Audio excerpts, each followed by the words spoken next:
सभी भक्तों और ईश्वर की संतानों को मेरा कोटि कोटि प्रणाम। बाबा भोले सबका कल्याण करें तथा सबकी मनोकामनाओं को पूर्ण करें, ऐसी आशा है और प्रार्थना है बाबा भोले से। हम पंचम खंड श्री रुद्र संहिता का अध्ययन कर रहे थे। आज हम 51वां अध्याय से शुरू करेंगे अध्ययन को। शुरू करने से पहले ओम नमः शिवाय, हर हर महादेव। 51वां अध्याय, बानासुर आख्यान। व्यास जी बोले, हे संत कुमार जी, अब आप मुझे बानासुर के शिव जी द्वारा अपना गण बनने की कथा सुनाएं। तब व्यास जी की इच्छा पूरी करने हेतु संत कुमार जी ने कहना आरंभ किया।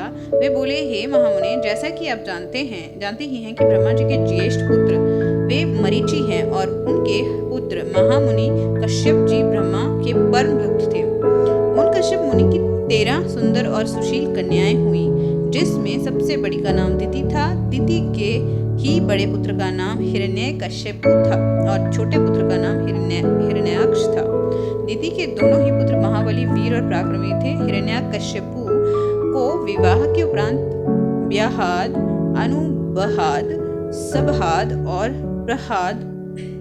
प्रहलाद नामक 4 पुत्र प्राप्त हुए। उनमें सबसे छोटा प्रहलाद भगवान विष्णु का परम भक्त था, जिसको कोई भी दैत्य पराजित नहीं कर सका था। उसी का पुत्र विरोचन बहुत बड़ा दानी था।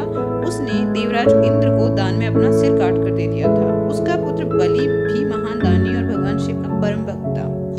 बलि ने वामन रूप धारण कर आए भगवान विष्णु को अपनी सारी भूमि दान में दे दी थी। बलि का पुत्र ओरस भी भगवान शिव का परम भक्त था। वे उदार, बुद्धिमान, सत्यनिष्ठ और दानी था। उस असुर ने अनेकों राज्यों को जीतकर अपने साम्राज्य का विस्तार किया था। यही नहीं, उसने त्रिलोक के आधिपत्यों पर भी बलपूर्वक अपना अधिकार स्थापित कर लिया था। उसने अपनी राजदारी शोणितपुर में बनाई थी और ओरस जी की महाराज बलि का पुत्र था। बानासुर नाम से विख्यात हुआ था। उसके राज्य में सारी प्रजा खुश थी, परंतु देवताओं का वह घोर शत्रु था। एक बार बानासुर अपनी हजारों भुजाओं से ताली बजाकर और तांडव नृत्य करके भगवान शिव को प्रसन्न करने की कोशिश करने लगा। भगवान शिव उसके नृत्य से प्रसन्न हो गए और उसके सामने प्रकट हो गए। उन्हें साक्षात अपने सामने पाकर बानासुर प्रसन्नता पूर्वक महादेव को प्रणाम करने लगा। बोला, हे देवादिदेव करुणा निधान भक्तवत्सल शिव, आप मेरे राज्य के रक्षक हो जाएं। आप सदा अपने परिवार एवं गणों सहित मेरे नगर के अध्यक्ष बनकर प्रसन्नता पूर्वक यहाँ निवास करें। तब बानासुर द्वारा मांगे गए वरदान को देते हुए परम ऐश्वर्य संपन्न भक्तवत्सल भगवान शिव ने अपने परिवार एवं गणों सहित बानासुर के नगर में आना स्वीकार किया। तत्पश्चात भगवान शिव वहां निवास करने लगे। जब बानासुर ने ये जाना तो वह तांडव नृत्य द्वारा उन्हें प्रसन्न करने लगा। तत्पश्चात उनकी स्तुति करने लगा और बोला, हे देवादिदेव महादेव, आप सब देवताओं में शिरोमणि, आपकी कृपा दृष्टि पाकर ही मैं बलि हुआ हूँ। आपने ही मुझे 1000 भुजाएं प्रदान की हैं। भगवान, आप धन्य हैं। आप सदा ही अपने भक्तों पर कृपा दृष्टि रखते हैं और उनके दुखों को दूर करते हैं। 52वां अध्याय, बानासुर को शाप व उषा चरित्र। संत कुमार जी बोले, महामुने, एक समय दैत्यराज बानासुर ने त्रिलोकीनाथ भगवान शिव को तांडव नृत्य द्वारा प्रसन्न किया। उसकी भक्ति भावना से शिव जी बहुत संतुष्ट हुए थे। तब उसने हाथ जोड़कर शिव जी की स्तुति करनी आरंभ की। वह बोला, हे महेश्वर, आपके आशीर्वाद से ही मैं इतना बलवान हुआ हूँ। आपने मुझे 1000 भुजाएं दी हैं, परंतु भगवान मैं इनका क्या करूँ? इन 1000 भुजाओं का प्रयोग तो सिर्फ मैं युद्ध में कर सकता हूँ। बिना युद्ध के मैं इनका क्या करूँ? युद्ध किए बिना मेरे हाथों में सिर्फ खुजली होती रहती है और अब मैं अपनी इस खुजली को मिटाने के लिए बड़े बड़े योद्धाओं और दिग्गजों से युद्ध करने के लिए उनके पास जाता हूँ तो वे मारे डर के भाग जाते हैं। जब मैंने पर्वतों को मसल कर अपनी खुजली को शांत करना चाहा तो उन्होंने आत्मसमर्पण कर दिया। मैंने यम, कुबेर, देवराज, इंद्र, वरुण, नेत्रति आदि सभी देवताओं को जीत लिया है। अतः भगवान, अब मुझे कोई ऐसा महावीर, बलि और पराक्रमी शत्रु बताएं जिससे युद्ध करके मेरी इन 1000 भुजाओं की खुजली शांत हो जाए। दैत्यराज बानासुर के ऐसे अहंकार भरे वचनों को सुनकर भगवान शिव अत्यंत क्रोधित हुए और बोले, हे अहंकारी दैत्य, तू बड़ा ही मूर्ख और अभिमानी है। तुझे धिक्कार है। मेरे परम भक्त और महादानी बलि का पुत्र होकर भी तुझ में इतना अहंकार व्याप्त है। अहंकार और अभिमान मनुष्य का सबसे बड़ा शत्रु है और उसे सदा ही पतन की ओर ले जाता है। तुझे भी अब अहंकार और अभिमान ने घेर लिया है, इसीलिए अब तेरा पतन भी निश्चित है। अब तुझे कोई नहीं बचा सकता है। निश्चय ही तेरा सामना अतिशीघ्र ऐसे वीर और पराक्रमी से होगा जो तेरी इन गर्वीली भुजाओं को मदार की लकड़ी के समान पल भर में काट कर फेंक देगा। तेरे शस्त्रागार में वायु का भयानक उत्पात होगा। भगवान शिव के क्रोध भरे वचनों को सुनकर भी मंदाद बानासुर को पर कोई भी असर नहीं पड़ा। कहते हैं ना कि जब विनाश का समय आता है तो बुद्धि विपरीत सोचना शुरू कर देती है। इसीलिए बानासुर को युद्ध के निकट आने का समाचार सुनकर अति प्रसन्नता हुई। उसने सुंदर सुगंधित पुष्पों से भगवान शिव की आराधना की और पुनः अपने महल में वापस आ गया। तत्पश्चात बानासुर प्रसन्न मन से उस युद्ध की प्रतीक्षा करने लगा और मन में यही सोचने लगा कि भला मुझसे ज्यादा वीर परांगत योद्धा और कौन हो सकता है जो मेरे सामने टिक सके और मेरी बलशाली भुजाओं को लकड़ी के समान काट कर फेंक सके। बानासुर अपनी इन बातों में उलझा रहता था। दूसरी ओर बानासुर नामक दैत्य की एक अति सुंदर एवं गुणवान कन्या थी जिसका नाम उषा था। उषा भगवान श्री हरि विष्णु की परम भक्त थी। एक दिन उषा वैशाख मास में श्रृंगार से सुसज्जित हो रात्रि को विष्णु भगवान की पूजा अर्चना करने के पश्चात अपने कक्ष में विश्राम कर रही थी। तब उसे देवी पार्वती की शक्ति के फलस्वरूप सपने में भगवान श्री कृष्ण के पौत्र अनिरुद्ध के दर्शन हुए। तब दिव्य माया के वशीभूत उषा को अनिरुद्ध को देखकर बड़ी प्रसन्नता हुई और मन ही मन वे उन्हें हृदय दे बैठी। जब सुबह वे जागती तो उसे उसी सुदर्शन युवक का स्मरण हो आया और वे उसके ध्यान में ही खो गई। जब उषा इस प्रकार से सपने में दिखाई दिए उस सुंदर युवक को ध्यान में खोई हुई थी, उसी समय उषा के प्रिय सखी चित्रलेखा उसके कक्ष में आई और अपनी सखी की ऐसी स्थिति देखकर उसने इस बारे में पूछा। तब उषा ने सारी बातें उसे बता दी और कहा कि तुम्हें उस युवक को कहीं से भी ढूंढकर मेरे पास लाना है। यदि तुमने ऐसा नहीं किया तो मैं अपने शरीर को त्याग कर दूंगी। अपनी प्रिय सखी उषा के ऐसे वचन सुनकर चित्रलेखा को बहुत दुख हुआ और वे बोली, सखी ऐसी बातें मत कहो, भला तुम ही बताओ मैं उस पुरुष को कहाँ से लेकर आ सकती हूँ जिसे मैंने कभी देखा नहीं है और जिसके बारे में मैं कुछ जानती भी नहीं हूँ। पहले तुम मुझे बताओ कि वह कौन और कैसा दिखता है, तभी मैं तुम्हारी मदद कर सकती हूँ। सखी, मैं तुमसे वादा करती हूँ कि वह पुरुष जहाँ भी होगा मैं उसका अपहरण करके तुम्हारे पास ले आऊंगी। मैं तुम्हें खुशी देने की कोशिश करूंगी। अपनी सहेली चित्रलेखा की बातें सुनकर उषा को बहुत संतोष हुआ। तब चित्रलेखा ने वस्त्र के पर्दे पर अनेक देवताओं, दैत्यों, दानवों, गंधर्वों, सिद्धों, नागों और यक्षों के चित्र बना बनाकर उषा को दिखाए, परंतु उषा ने सबके लिए मना कर दिया। तब चित्रलेखा ने मनुष्यों के चित्र बनाने शुरू किए। उसने शूर, वसुदेव, राम, कृष्ण और अनेक पुरुषों के चित्र बना दिए, परंतु उषा ने हाँ नहीं कहा। तब चित्रलेखा ने नरश्रेष्ठ, प्रद्युम्नानंद नंदन अनिरुद्ध का चित्र उकेरा, जिसे देखकर उषा का सिर लज्जा से आवर्त हो गया और उसके चेहरे पर लाली छा गई। वह खुशी से झूम उठी। उषा बोली, हे प्रिय चित्रलेखा, रात को जिसने मेरे सपने में आकर मेरे मन को चुराया है वे यही है। मुझे इनसे मिलना है। तुम इन्हें शीघ्र मेरे पास ले आओ, वरना मुझे चैन नहीं आएगा। अपनी प्रिय सखी उषा के अनुरोध पर चित्रलेखा ज्येष्ठ कृष्ण चतुर्दशी की रात को द्वारका नगरी गई और वहां राजमहल से अनिरुद्ध को ले आई। अनिरुद्ध के सामने पाकर उषा हर्ष से फूली न समाई और तुरंत उसके गले से लग गई। जब इस प्रकार देवी उषा ने अपने प्रियतम अनिरुद्ध को साक्षात अपने सामने पाया तो वह खुशी से झूम उठी और उनके गले से लग गई। तब उनके कक्ष के बाहर तैनात द्वारपालों ने अंदर झांका और उषा अनिरुद्ध को इस प्रकार देखकर उन्होंने उसकी शिकायत दैत्यराज बानासुर से की।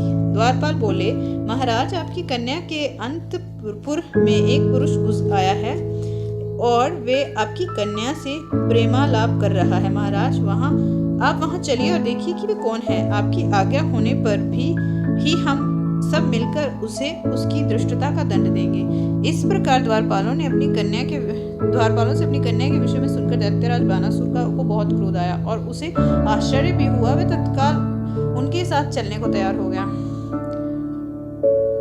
53वां अध्याय। अनिरुद्ध को बाण द्वारा नागपाश में बांधना तथा दुर्गा की कृपा से उसका मुक्त होना।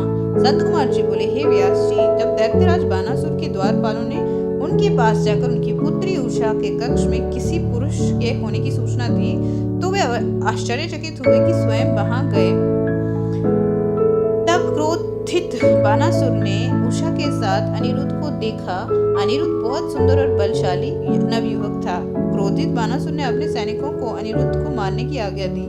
जैसे ही बानासुर के उन सैनिकों ने अनिरुद्ध पर हमला किया, उसने देखते ही देखते उन सैनिकों को मौत के घाट उतार दिया। जब बानासुर ने अपने सैनिकों को इस प्रकार मरते हुए देखा, तब उसे समझ में आ गया कि ये पुरुष बड़ा वीर और पराक्रमी है, जिसने अकेले ही इतने बलशाली सैनिकों को पल भर में ध्वस्त कर दिया है। तब बानासुर ने स्वयं उससे युद्ध करने का निश्चय किया और अपनी विशाल सेना को भी बुला भेजा। फिर क्या था, अनिरुद्ध और बानासुर के बीच भयानक युद्ध होने लगा। तब वीर अनिरुद्ध ने दैत्यराज बानासुर का निशाना बनाकर एक दिव्य शक्ति छोड़ी, जिससे बानासुर को भयानक चोट पहुंची। चोट खाकर उसे समझ आ गया कि ये महाबली और पराक्रमी मनुष्य को सीधे सीधे युद्ध द्वारा हराना असंभव है। ये सोचकर बानासुर ने अपनी राक्षसी माया का सहारा लिया और उसी क्षण वहां से अंतर्ध्यान हो गया। एकदम अचानक से जब दैत्यराज सामने से गायब हो गया तो अनिरुद्ध को बहुत आश्चर्य हुआ। वह घूम घूम कर इधर उधर बानासुर को तलाश कर ही रहा था कि बानासुर ने छल पूर्वक अनिरुद्ध को नागपाश में बांध दिया और अपने सैनिकों को उपदेश दिया कि इसे ले जाकर किसी अंधे कुएं में धकेल दो, ताकि वह जिंदा ही ना बचे। अपने स्वामी दैत्यराज बानासुर का आदेश सुनकर कुंभांड बोला, हे दैतेंद्र, युद्ध में पराक्रम में तो ये भगवान विष्णु के समान है और साहस में शशि मौली के समान है। इस प्रकार से नागपाश में बांधकर भी ये डर नहीं रहा है तो पुरुषार्थ की बात कर रहा है। फिर वह अनिरुद्ध से बोला, हे मूर्ख बालक, तू महाबली दैत्यराज बानासुर से अपनी समानता क्यों करता है? तू उनके सामने झुककर उनसे माफी मांग और अपनी हार मान ले। वे निश्चय ही तुम्हें क्षमा कर नागपाश से मुक्त कर देंगे। दैत्यराज बानासुर के उस सेवक के वचनों को सुनकर अनिरुद्ध क्रोधित होकर बोला, ओ दुराचारी निशाचर, शायद तुझे क्षत्रिय धर्म के बारे में कुछ पता नहीं है। शूरवीर के लिए युद्ध में पीठ दिखाना मरने से भी बढ़कर है। मैं इस अधर्मी से माफी मांगने से अच्छा युद्ध में लड़ते लड़ते प्राण त्यागना पसंद करूंगा, परंतु इस अभिमानी के आगे बिल्कुल नहीं झुकूंगा। ये सुनकर दैत्येंद्र बानासुर को क्रोध 7वें आसमान पर जा चढ़ा। इससे पूर्व की वह कुछ करता आकाशवाणी हुई, बानासुर, तुम भगवान शिव के परम भक्त और महाराज बलि के पुत्र हो। तुम्हें इस प्रकार क्रोध करना शोभा नहीं देता। तुम जानते हो कि भगवान शिव सत्व गुण, रजोगुण और तमोगुण का आश्रय लेकर ब्रह्मा, विष्णु और महेश के रूप में सृष्टि, भरण पोषण और संहार करते हैं। वे अंतर्यामी हैं और सबके ईश्वर हैं। भगवान अनेक लीलाओं के रचयिता हैं और गर्भ को चूर कर देते हैं। वे तुम्हारे गर्भ को भी चकनाचूर कर देंगे। आकाशवाणी सुनकर बानासुर ने अनिरुद्ध का वध करने का विचार छोड़ दिया और अनिरुद्ध को जेल में छोड़कर चला गया। नागपाश में बंधे हुए अनिरुद्ध को बड़ा कष्ट हो रहा था। उसने दोनों हाथ जोड़कर कल्याण स्वरूपा माँ जगदम्बा देवी दुर्गा का स्मरण कर उनकी आराधना आरंभ कर दी। अनिरुद्ध बोला, हे माता, आप अपने शरणागतों की रक्षा करने वाली तथा उन्हें यश प्रदान करने वाली हैं। देवी, मैं नागपाश में बंधा हूँ और नागों के जहर की ज्वाला मुझे जला रही है। हे माता, मेरी रक्षा कीजिए। अनिरुद्ध की इस प्रकार अनुरोध भरी विनम्र प्रार्थना सुनकर देवी कालिका वहां प्रकट हो गई और उन्होंने अपने जोरदार मुक्कों के प्रहार से पल भर में ही उसे नागपाश से मुक्त कर दिया और अंदर ध्यान हो गई। नागपाश से मुक्त होते ही अनिरुद्ध को अपनी प्रिय उषा की याद सताने लगी और वह पुनः देवी उषा के पास चला गया। उषा अनिरुद्ध को देखकर बहुत प्रसन्न हुई और उसके गले लग गई। तब वे दोनों सुखपूर्वक विहार करने लगे। 54वां अध्याय। श्री कृष्ण द्वारा राक्षस सेना का संहार। महर्षि व्यास बोले, हे मुनि श्रेष्ठ संत कुमार जी, जब कुष्मांड नामक दैत्य की पुत्री और उषा की सखी चित्रलेखा ने श्री कृष्ण की नगरी द्वारका जाकर वहां से सोते हुए उनके पोते अनिरुद्ध का अपहरण कर लिया, तब श्री कृष्ण ने क्या किया, इससे आगे की कथा से मुझे अवगत कराएं। महर्षि व्यास के इस विनम्र आग्रह को सुनकर ब्रह्मापुत्र संत कुमार जी बोले, हे व्यास जी, जब चित्रलेखा रात्रि के समय सोते हुए कुमार अनिरुद्ध को उठाकर ले गई और वहां सुबह द्वारका में जब अनिरुद्ध अपने कक्ष में ना दिखाई दिए तो उनकी तलाश आरंभ हो गई, परंतु वे जब द्वारका में थे ही नहीं तो मिलते कहां से। जब अनिरुद्ध की माता आदि अन्य स्त्रियों को ये पता चला कि कुमार अनिरुद्ध अपने महल में है ही नहीं, वे गायब हैं, तो वहां रोना पिटना मच गया। सब स्त्रियां रो रो कर श्री कृष्ण से अनिरुद्ध को ढूंढकर ले आने की प्रार्थना कर रही थी। श्री कृष्ण भी बड़े परेशान थे कि आखिर अनिरुद्ध महल से गायब कहाँ हो गया। तभी वहां भगवान श्री कृष्ण के राजमहल में देवऋषि नारद का आगमन हुआ। नारद ने भगवान श्री कृष्ण को चिंतित देखा तो अपनी आदत के अनुसार सारी बातें उन्हें बता दी। सब कुछ जानकर भगवान श्री कृष्ण ने अपनी अक्षौहिणी सेना के साथ दैत्यराज बानासुर की राजधानी शौनितपुर में चढ़ाई कर दी। प्रद्युम्न, युयुदान, साम, सारन, नंद, उपनंद, बलभद्र और कृष्ण के सभी अनुवर्ती इस युद्ध में उनके साथ थे। जब इस प्रकार भक्त वत्सल भगवान शिव ने अपने परम भक्त बानासुर पर संकट को आते देखा तो वे स्वयं श्री कृष्ण से युद्ध करने के लिए आ गए, क्योंकि शिव जी सदा ही अपने भक्तों के अधीन रहते हैं। तब भगवान शिव और श्री कृष्ण की सेना में बड़ा भयानक युद्ध आरंभ हो गया। दोनों सेनाएं एक दूसरे में पर विविध दिव्यास्त्रों का प्रयोग कर रही थीं। दोनों में से कोई भी सेना हार मानने को तैयार नहीं थी। तब भगवान श्री कृष्ण स्वयं देवादिदेव भगवान शिव के पास गए और हाथ जोड़कर उन्हें प्रणाम कर उनकी स्तुति करने लगे। श्री कृष्ण बोले, हे देवादिदेव, हे भक्तवत्सल, हे करुणानिधान भगवान शिव, आप सब प्रकार के गुणों से प्रकाशित हैं और अपने दुखों में डूबे हुए भक्तों को दुखों के सागर से उभारते हैं। भगवान, आज आप क्यों इस संसार की माया में लिप्त हो रहे हैं? प्रभु, ये तो आपके आदेश के अनुसार ही हो रहा है। पूर्व में आपने ही गर्भ में से भरे दैत्यराज बानासुर को श्राप दिया था कि उसकी 1000 भुजाओं का नाश शीघ्र ही होगा। इस समय मैं तो आपके उसी श्राप का फलीभूत करने के लिए आया हूँ, इसीलिए आप में अपनी आज्ञा प्रदान करें और श्राप को पूरा होने दें। श्री कृष्ण के इस प्रकार के वचन सुनकर देवादिदेव महादेव भगवान शिव बोले, तात, आप सही कह रहे हैं, परंतु आप तो जानते ही हैं कि मैं सदा अपने भक्तों के वश में रहता हूँ, इसीलिए अपने भक्त बानासुर की रक्षा करने के लिए मैं आपसे युद्ध करने को उद्यत हुआ हूँ। आपको भी अपना कार्य पूर्ण करना है और श्राप को भी पूरा करना है, इसीलिए दैत्यराज बानासुर से युद्ध करने से पहले आप मुझे